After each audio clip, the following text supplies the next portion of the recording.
आज हम आपको उस भक्त की कहानी सुनाने जा रहे हैं जो वीर भी था, भक्त भी था और भगवान श्री कृष्ण का प्रिय भी, जिसका नाम है बर्बरीक और जो बाद में कहलाए खाटू श्याम जी।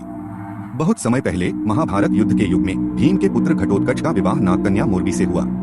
उसी पवित्र संयोग से एक महाबली पुत्र का जन्म हुआ जिसका नाम रखा गया बर्बरीक। बर्बरीक बचपन से ही अद्भुत प्रतिभा का धनी था। उसने मात्र कुछ वर्षों में भगवान शिव की कृपा से 3 अमोघ बाण प्राप्त किए और अपराजेय धनुर्धारी बन गया। जब महाभारत का युद्ध प्रारंभ होने वाला था तो बर्बरीक ने प्रण किया कि वह इस युद्ध में भाग लेगा। उसकी नीति थी, मैं उसी पक्ष की सहायता करूंगा जो कमजोर होगा। वह अपने बाण और धनुष लेकर कुरुक्षेत्र की ओर चल पड़ा, परंतु तभी भगवान श्री कृष्ण ने उसका मार्ग रोका। वे ब्राह्मण के वेश में आए और उससे पूछा, बर्बरीक, युद्ध में कौन जीतेगा? बर्बरीक बोला, हे ब्राह्मण, मैं उस पक्ष के साथ रहूंगा जो हारता जाएगा।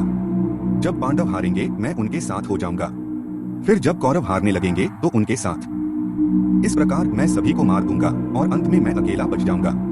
भगवान कृष्ण मुस्कुराए परंतु गंभीर हो गए।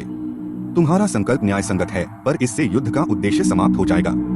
यह धर्मयुद्ध है, अधर्म के विनाश के लिए, लेकिन तुम्हारी उपस्थिति से यह युद्ध एक खेल बन जाएगा।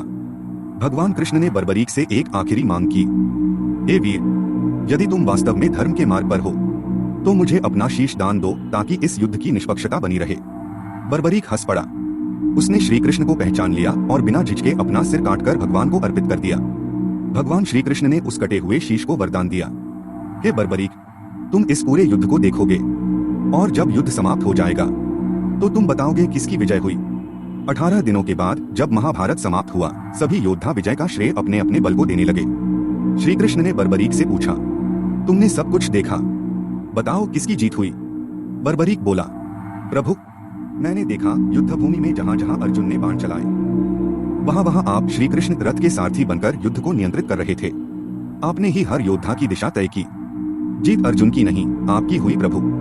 युद्ध के पश्चात श्री कृष्ण ने बर्बरीक को वरदान दिया, हे बर्बरीक, कलयुग में तुम श्याम नाम से पूजे जाओगे।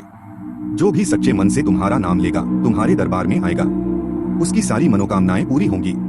समय बीता।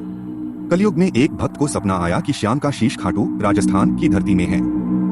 वह स्थान खोदा गया और वहां बर्बरीक का शीश प्राप्त हुआ। वहीं बनाया गया भव्य मंदिर खाटू श्याम जी का धाम, जो आज लाखों श्रद्धालुओं का आस्था केंद्र है। क्योंकि श्याम वही है जिसने अपने प्राण तक धर्म के लिए समर्पित कर दिए। वह किसी जात, धर्म या वर्ग को नहीं देखता। श्याम सिर्फ भाव देखता है। जो भी दुख में, संकट में थक कर, टूट कर थामने के लिए किसी को ढूंढता है, खाटू श्याम उसकी आशा बन जाते हैं।